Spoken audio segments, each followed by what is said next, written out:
Saurashtra TV ન્યૂઝમાં આપનું સ્વાગત છે। આર્થિક મંદી બાદ સુરતમાં રાંધણ ગેસની અછતથી રત્ન કલાકારો પરેશાન।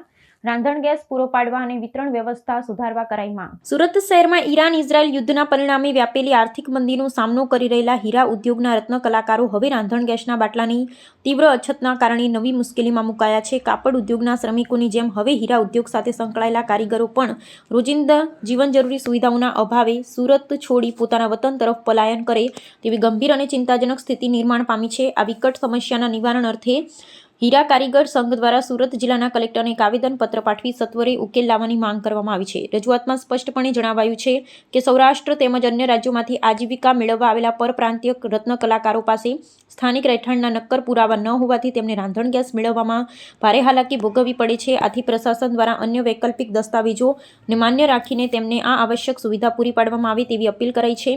આ ઉપરાંત ગેસની નોંધણી ન થવી અને સમયસર વિતરણ ન થવા જેવી વ્યાપક ફરિયાદોનું તાત્કાલિક નિરાકરણ લાવવા પણ વહીવટીતંત્રને જણાવાયું છે।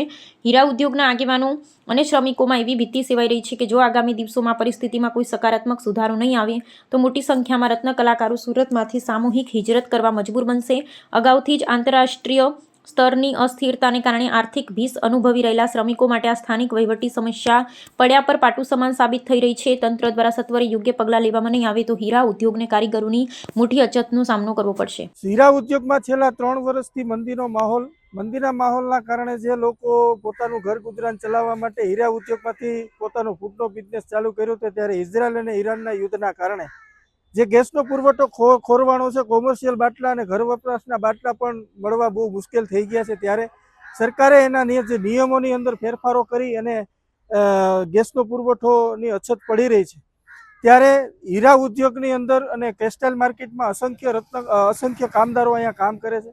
ત્યારે હીરા ઉદ્યોગમાં 8 થી 10 લાખ રત્ન કલાકારો કામ કરે છે।